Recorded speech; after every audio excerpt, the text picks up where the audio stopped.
মধ্যপ্রাচ্যের রক্তাক্ত আকাশের নিচে যখন ইরান ইসরায়েলের সংঘাত আভাস দিচ্ছে এক অজানা ভয়াল ভবিষ্যতের, ঠিক তখনই ছড়িয়ে পড়ল আরেক নতুন শঙ্কার আগুন।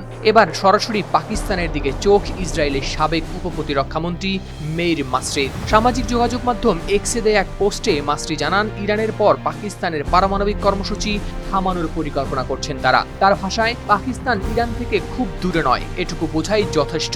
এদিকে এই কথাগুলো এমন এক সময় এসেছে যখন ইসরায়েলের সবচেয়ে বড় মিত্র যুক্তরাষ্ট্রের সাথে সম্পর্কের বরফ গলতে শুরু করেছে পাকিস্তানের।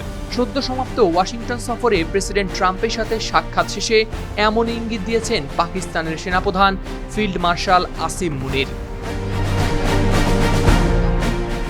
অপরদিকে ইসরায়েলি মন্ত্রীর এই কথাগুলো মুহূর্তেই হয় ভাইরাল। সামাজিক যোগাযোগ মাধ্যমে ঝড় ওঠে এই প্রতিক্রিয়া। কেউ মাসরির মন্তব্যকে উস্কানিমূলক বললেও কেউ আবার জানান এই হুমকি ঐক্যবদ্ধ করবে পাকিস্তানের জনগণকে। কেউ কেউ পাকিস্তানের পারমাণবিক শক্তি ও কূটনৈতিক সংযমের ইতিহাস মনে করিয়ে দিয়ে মাসরিকে সতর্ক করেন। এমনকি ব্যঙ্গও হয়নি কম।